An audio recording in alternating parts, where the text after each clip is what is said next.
Okay, hello again this morning. It's the second story that I'm reading this morning. The first one was My Story by John Fuller. I'm going to read you another story now by John Barth called Life Story. We're going to discuss both stories at Walkden this evening, as I said before, and we're going to discuss them together again at Didsbury in a few weeks. So, the one that I'm reading now, John Barth's story, called Life Story, is in the Anti-Story anthology, an anthology of experimental fiction. Again, whenever we read from this book, we're trying to think of what constitutes an experimental text. If you have any ideas as to why this text in particular might be termed experimental, please do write them down in the comments. Otherwise, just enjoy the story and let me know what you thought. Life Story by John Barth. 1. Without discarding what he'd already written, he began his story afresh in a somewhat different manner. Whereas his earlier version had opened in a straightforward documentary fashion and then degenerated, or at least modulated intentionally, into irrealism and dissonance, he decided this time to tell his tale from start to finish in a conservative, realistic, unself-conscious way. He, being by vocation an author of novels and short stories, it was perhaps inevitable that one afternoon the possibility would occur to the writer of these lines that his own life might be a fiction, in which he was the leading or an accessory character. He happened at the time to be in his study attempting to draft the opening pages of a new short story.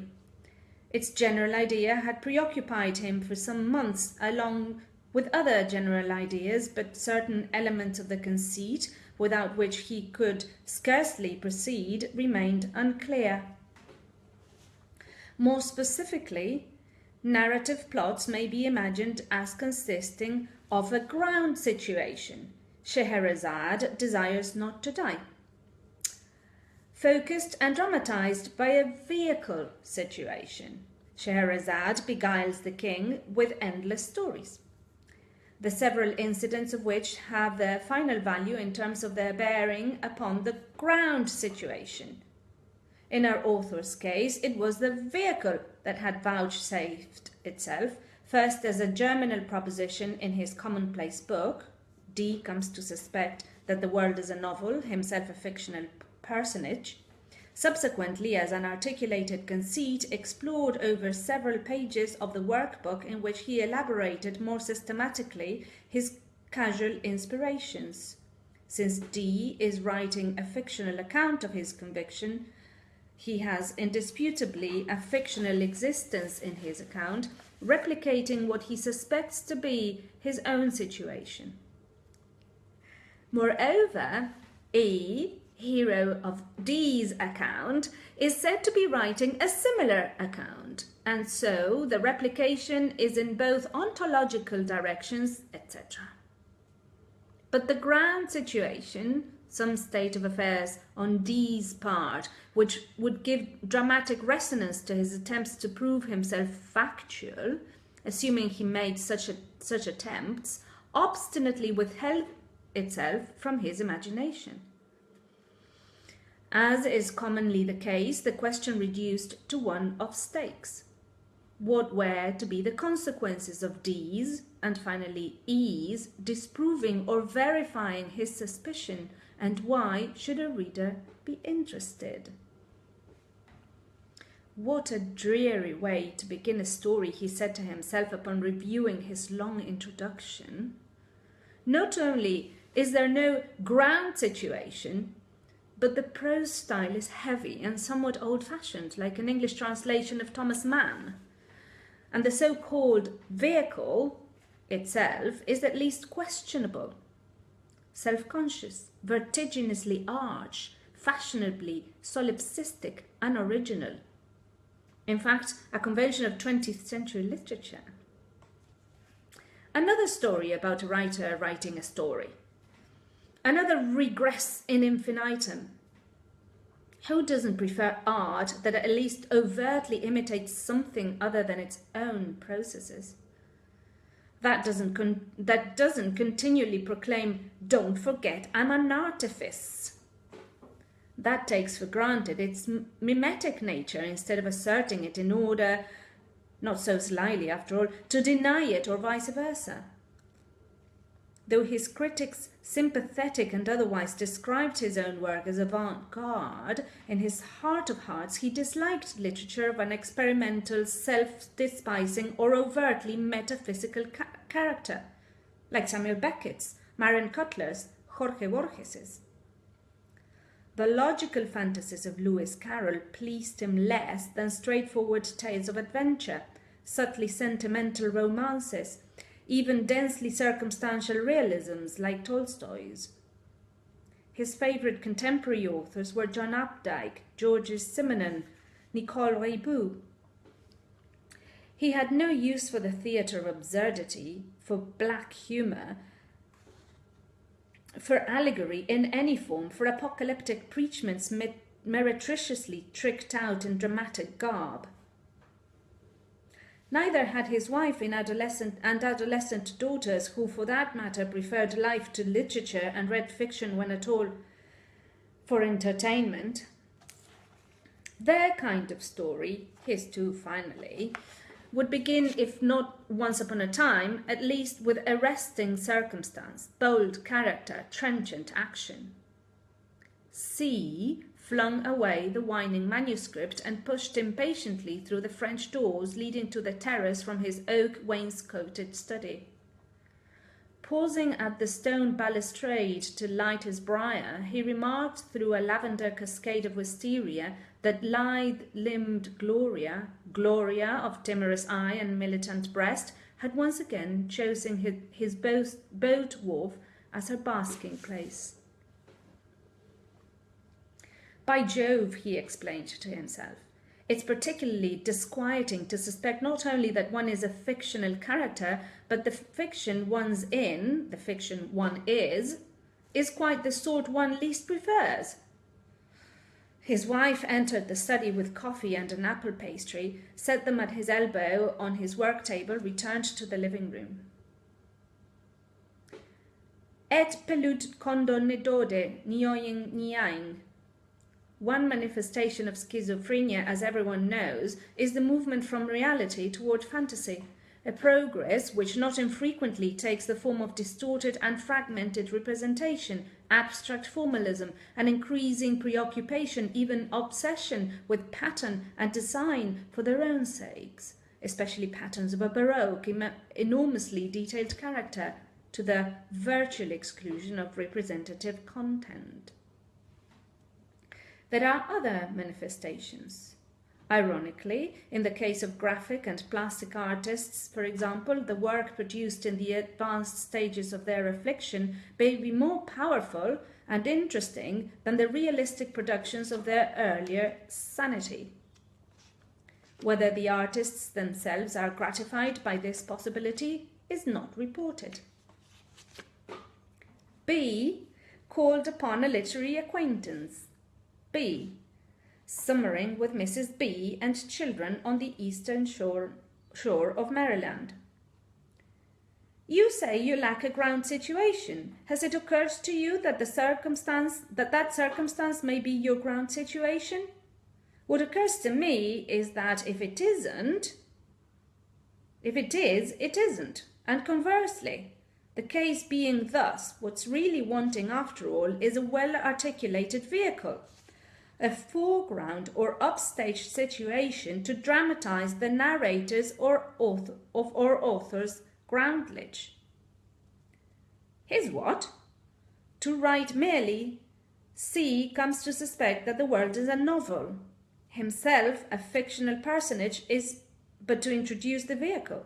The next step must be to initiate its uphill motion by establishing and complicating some conflict. I would advise, in addition, the eschewal of overt and self-conscious discussion of the narrative process. I would advise in addition the eschewal of overt and self-conscious discussion of the narrative process. The via negativa and its positive counterpart are, it is to be remembered, poles, after all, of the same cell. Returning to his study. If I'm going to be a fictional character, G declared to himself, I want to be in a rousing good yarn, as they say. Not some piece of avant-garde preciousness. I want passion and bravura action in my plot.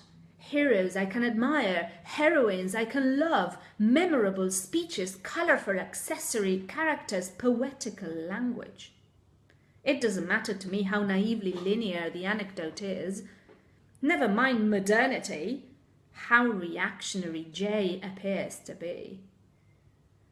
How will such nonsense sound 36 years from now? As if. If he can only get K through his story, I reflected grimly. If he can only retain his self-possession to the end of his sentence, not go mad, not destroy himself and or others, then, what I wondered grimly, another sentence fast, another story. Scheherazade, my only love, all those nights you kept your secret from the king, my rival, that after your declaration he was unnecessary, you would have killed yourself in any case when your invention failed. Why could he not begin his story afresh? X wondered. For example, with the words, why could he not begin his story afresh, etc. Y's wife came into the study as he was about to throw out the baby with the bathwater. Not for an instant to throw out the baby while every instant discarding the bathwater is perhaps the chief task of civilized people at this hour of the world.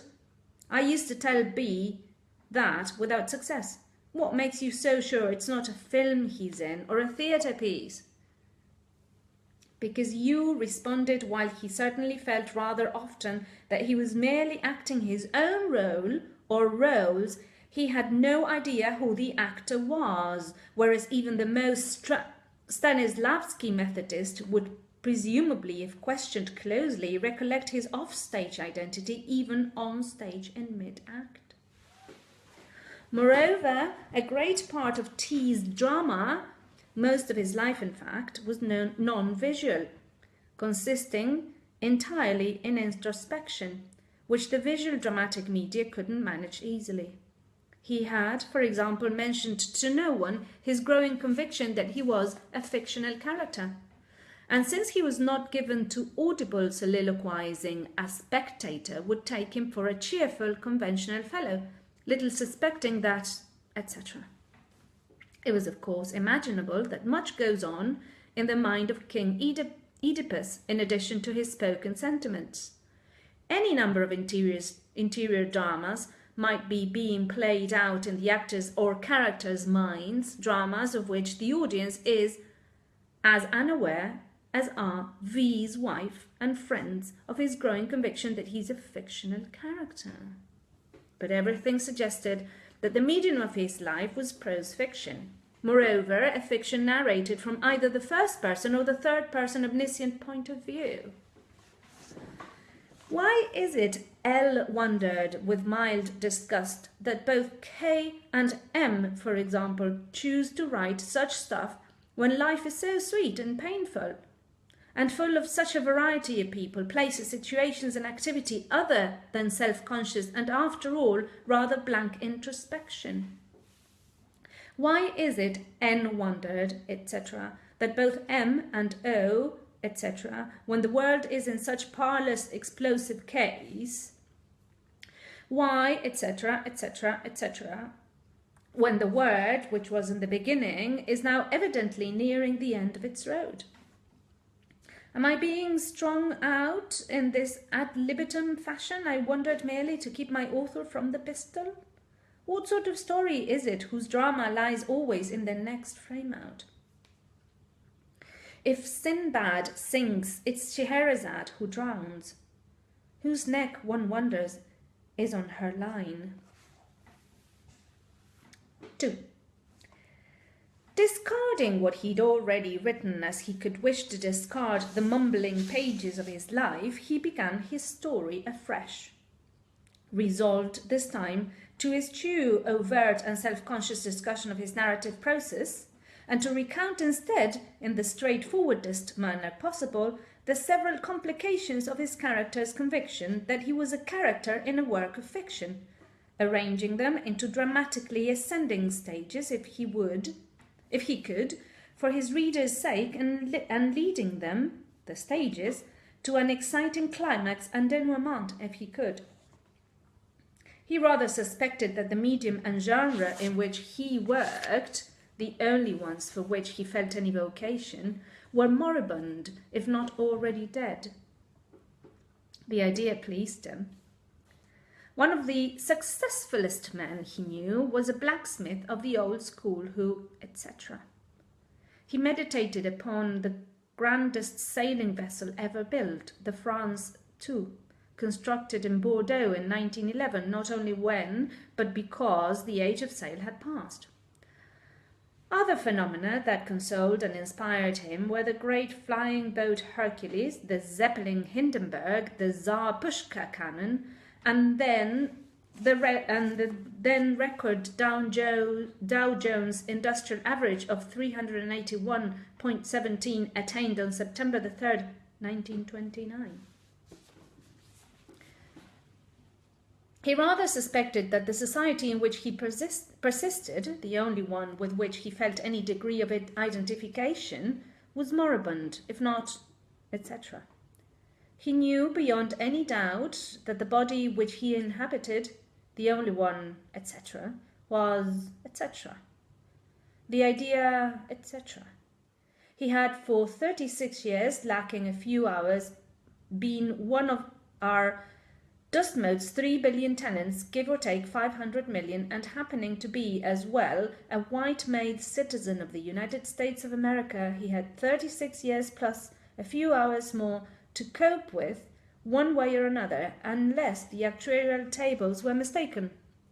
Not bloody likely, or his term was unexpectedly reduced. Had he written for his readers' sake? The phrase implied a thitherto unappreciated metaphysical dimension. Suspense.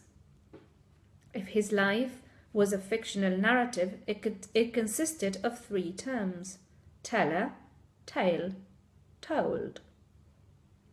Each dependent on the other, dependent on the other too, but not in the same ways. His author could as well tell some other character's tale, or some other tale of the same character as the one being told, as he himself could in his own character as author. His reader could as easily read some other story, would be well advised to, but his own life depended absolutely on a particular author's original persistence, thereafter upon some readers. From this consideration any number of things followed, some less tiresome than others. No use appealing to his author, of whom he'd come to dislike even to think. The idea of his playing with his characters and his own self-consciousness, he himself tended in that direction and despised the tendency. The idea of his or her smiling smugly to himself as the words flowed from his pen, in which his protagonist's unhappy inner life was exposed. He had mistaken the nature of his narrative. He had thought it very long, longer than Proust's, longer than any German's, longer than the 1,000 Nights and a Night in 10 quarto volumes. Moreover, he'd thought it the most prolix and pedestrian tranche d'avie realism, unredeemed by even the limited virtues of colourful squalor, solid specification, an engaging variety of scenes and characters, in a word, a bore, of the sort he himself not only would not write, but would not read either. Now he understood that his author might as probably resemble himself as the protagonist of his own story in progress.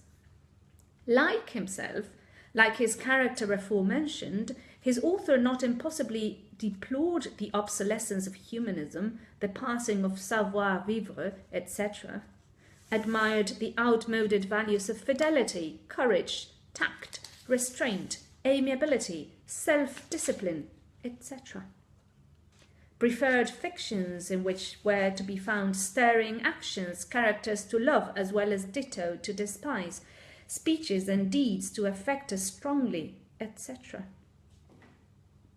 He too might wish to make some final effort to put by his fictional character and achieve factuality, or at least to figure in, if not be hero of a more attractive fiction, but he could, like the writer of these lines, in some more or less desperate tour de force. For him to attempt to come to an understanding with such an author were as futile as for one of his own creations to, etc. But the reader, even if his author were his only reader, as was he himself of his work in progress, as of the sentence in progress, and his protagonist of his etc., his character as reader was not the same as his character as author. In fact, which might be turned to account. What suspense! As he prepared to explore this possibility, one of his mistresses, whereof he had none, entered his brown study unannounced. "The passion of love," she announced, "which I regard as no less essential to a satisfying life than those values itemized above, and which I infer from my presence here that you too esteem highly, does not in fact play in your life a role of sufficient importance to sustain my presence here. It plays, in fact, little role at all outside your imaginative and/or airy life. I tell you this not in a criticizing spirit, for I judge you to be as capable of the sentiment aforementioned as any other imaginative, deep-feeling man in good physical health, more or less precisely in the middle of the road of our life.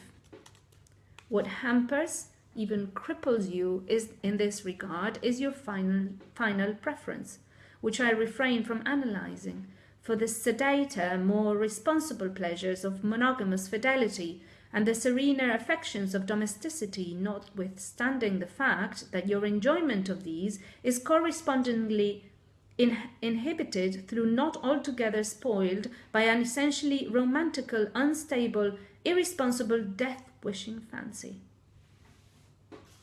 V.S. Pritchett, English critic and author, will put the matter succinctly in a soon-to-be-written essay on Flaubert, whose work, he'll say, depicts the course of ardent longings and violent desires that rise from the horrible, the sensual, and the sadistic.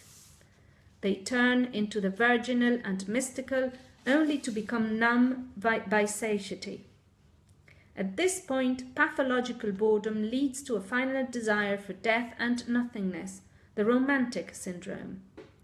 If, not to be unfair, we qualify somewhat the terms horrible and sadistic and understand satiety to include a large measure of vicariousness, this description undeniably applies to one aspect of yourself and your work. And while your ditto has other, even contrary aspects, the net fact is that you have elected familial responsibilities and rewards, indeed straight-laced middle-classness in general, over the higher expenses of spirit and wastes of shame attendant upon a less regular, more glamorous style of life. So to elect it surely admirable for the layman, even essential if the social fabric without which there can be no culture is to be preserved.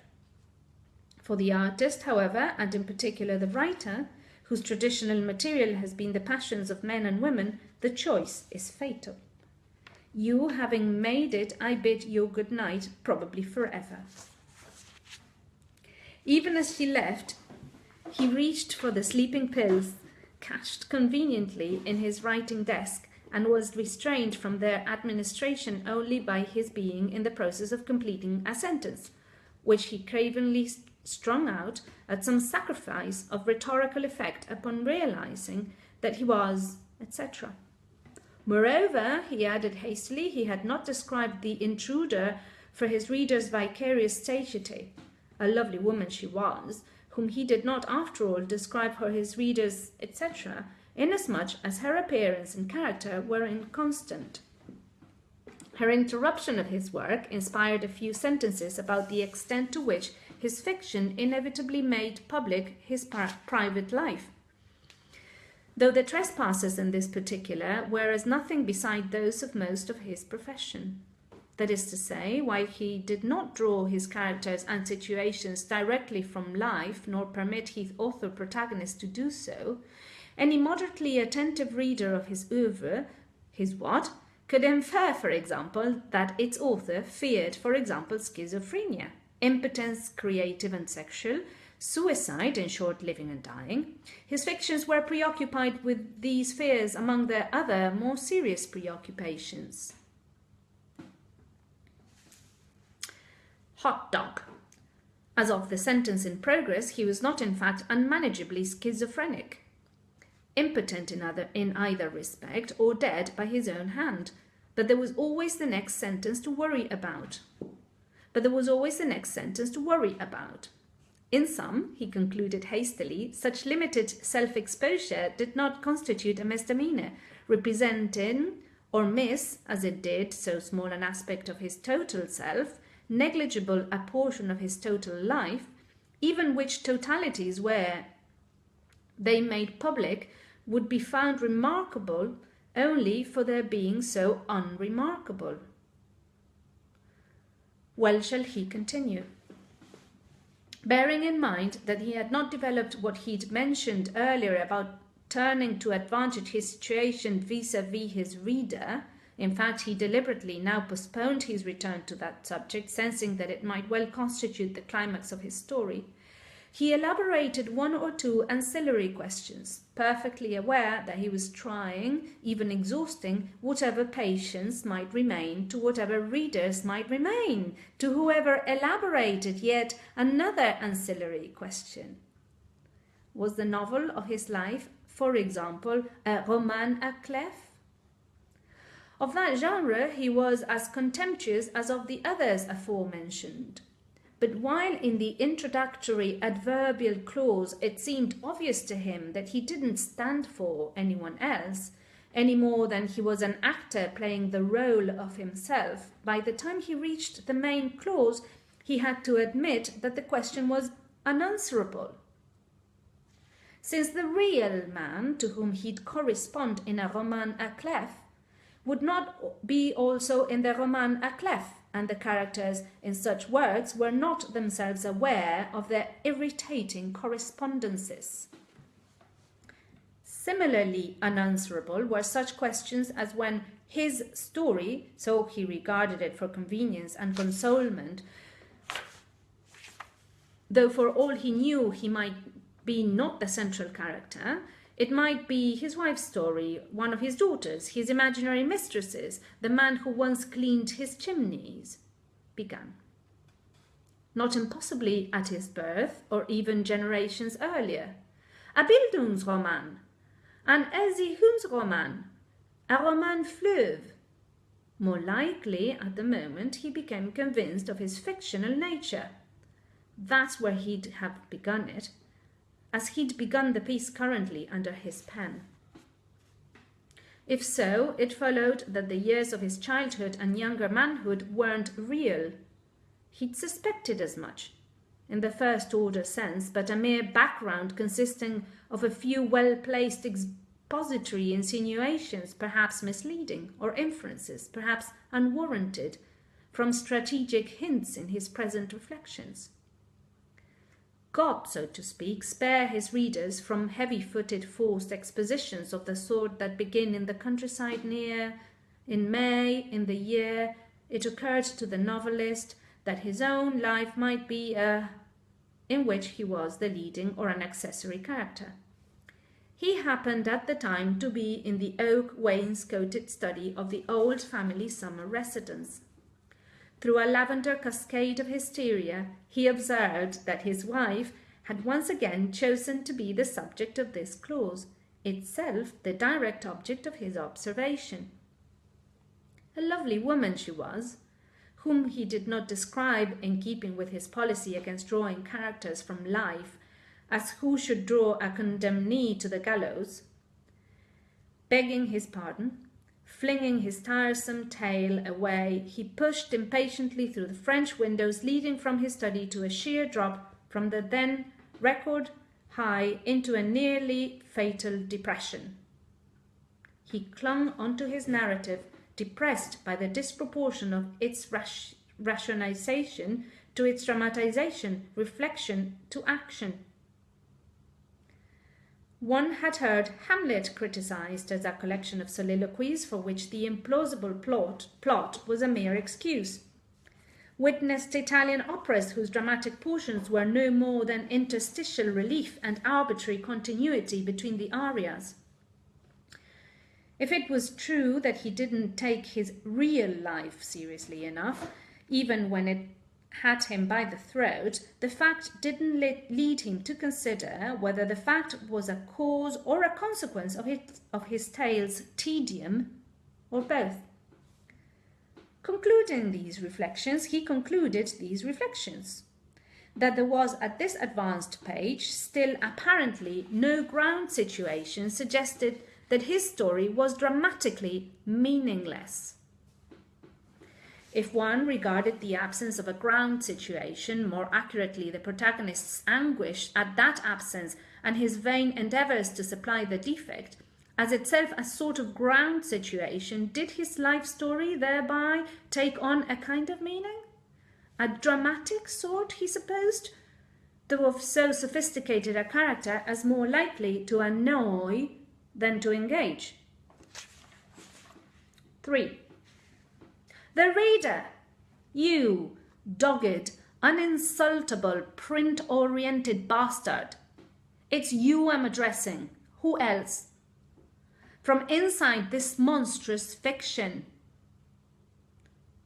You've read me this far, then? Even this far? For what discreditable motive? How is it you don't go to a movie? Watch TV, stare at a wall, play tennis with a friend, make amorous advances to the person who comes to your mind when I speak of amorous advances? Can nothing surfeit, saturate you, turn you off? What's your shame? Having let go this barrage of rhetorical or at least unanswered questions, and observing himself nevertheless in midst of yet another sentence, he concluded, and caused the hero of his story to conclude, that one or more of three things must be true. 1. His author was his sole and indefatigable reader. 2. He was in a sense his own author, telling his story to himself, in which case, and or 3. His reader was not only tireless and shameless, but sadistic, masochistic if he was himself. For why do you suppose he's gone on so relentlessly refusing to entertain you, as he might have at the less desperate than this hour of the world, with felicitous language, exciting situation, unforgettable character and image? Why has he, as it were, ruthlessly set about not to win you over, but to turn you away?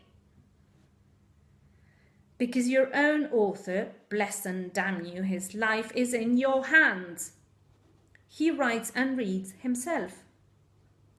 Don't you think he knows who gives his creatures their lives and deaths? Do they exist except as he or others read their words? Age except we turn their pages? And can he die until you have no more of him? Time was obviously when his author could have turned the trick. His pen had once left to write it through these words, as does your kindless eye, and might have seized at anyone. This, and did not, as you see, but went on like an oriental torture master to the end. But you needn't, he explained to you. In vain. Had he petitioned you instead to read slowly in the happy parts? What happy parts? Swiftly in the painful, no doubt you'd have done the contrary or cut him off entirely. But as he longs to die and can't without your help, you force him on. Force him on. Will you deny you've read this sentence? This? To get away with murder doesn't appeal to you, is that it? As if your hands weren't inky with other dyings. As if he'd know you'd killed him. Come on, he dares you. In vain, you haven't. The burden of his knowledge. That he continues means that he continues. A fortiori, you too. Suicide's impossible. He can't kill himself without your help. Those petitions aforementioned, even his silly plea for death, don't you think he understands their sophistry, having authored their like for the wretches he's authored? Read him fast or slow, intermittently, continuously, repeatedly, backward, not at all, he won't know it. He only guesses someone's reading or composing his sentences, such as this one, because he's reading or composing sentences such as this one. The net effect is that there's a net effect of continuity and an apparently consistent flow of time, though his pages do seem to pass more swiftly as they near his end. To what conclusion will he come? He'd been about to append to his own tale, inasmuch as the old analogy between author and God, novel and world, can no longer be employed unless deliberately as a false analogy. Certain things follow. 1. Fiction must acknowledge its fictitiousness and metaphoric invalidity. Or 2. Choose to ignore the question or deny its relevance. Or 3. Establish some other acceptable relation between itself, its author, its reader. Just as he finished doing so, however, his real wife and imaginary mistress entered his study. "It's a little past midnight," she announced with a smile. "Do you know what that means?" Though she'd come into his story unannounced at a critical moment, he did not describe her. For even as he recollected that he'd seen his first light just 36 years before the night incumbent he saw his last, that he could not after all be a character in a work of fiction, inasmuch as such a fiction would be of an entirely different character from what he thought of as a fiction. Fiction consisted of such monuments of the imagination as Cutler's Morganfield, Vriboud's Tales Within Tales, his own creations. Fact of such as, for example, read those fictions. More, he could demonstrate by syllogism that the story of his life was a work of fact, though assaults upon the boundary between life and art, reality and dream, were undeniably a staple of his own and his century's literature as they'd been of Shakespeare's and Cervantes's.